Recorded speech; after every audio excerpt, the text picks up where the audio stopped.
A number of lawsuits the National Democratic Government have found themselves embroiled in could have been avoided, so said Junior Minister of Trade and Investment Promotion Marlon Penn while addressing the House of Assembly on February 28, 2017 during the budget debate.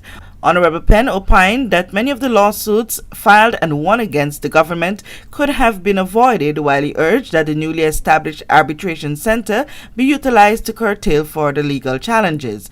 Penn appealed for the use of discretion in matters while also considering the law. We need to use our discretion. There's a thing that we have called discretion. A lot of us like to always say the law, but in fact we forget discretion.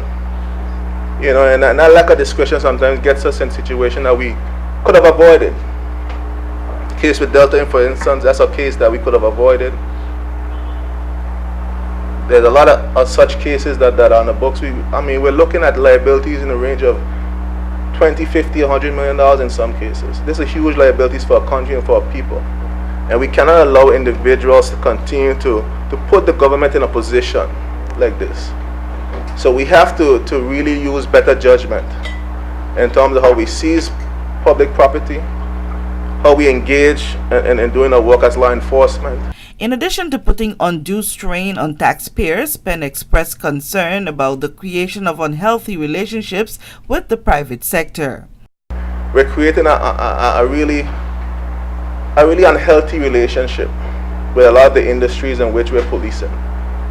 We need to find a way to strike that healthy balance between policing and really an enforcement of certain crimes. And I think that areas where you have that level of discretion that you could use to not all the time be so heavy-handed.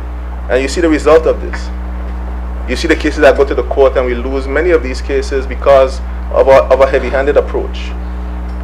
I don't know what's the approach in terms of how do we really corral these entities that are really who are doing some good work. I must say, Madam Speaker, I don't want to really paint a picture that this is all they're doing. They're doing some good work, but sometimes there's some other officers that really step out of bound and it really puts us in a really untenable position. I think where we need to really step back, reassess some of the things that we're doing, the way that we seize property. I know that's something the AG has spoken about. And there needs to be a better approach in terms of the seizure of property and how we handle those type of things, because those are the things that gets us in trouble. The Junior Minister of Trade said that monies the government has to pay in lawsuits could be better spent to improve the territory's infrastructure, education, and other areas. Another issue he noted is having a negative effect on governance is the cost of purchasing water, which he described as a thorn in the side of government. That weight anvil over the necks of this country that call 7 Seas now, previously by water.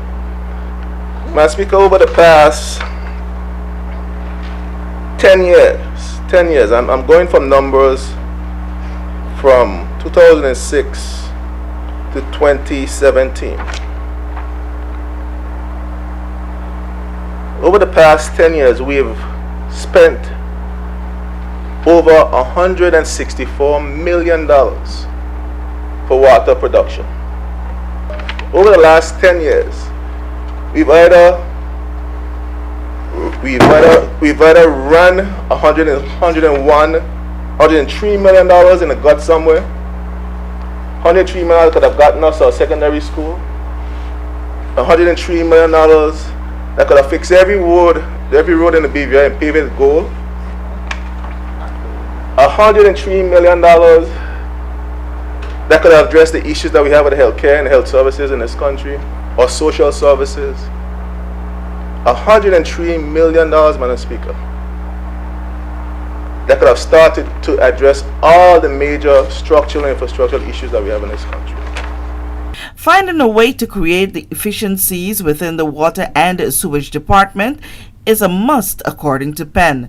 This, he said, can be done by giving Director of Water and Sewage Pearline Scatliff-Leonard support coupled with the tools and equipment needed for the job.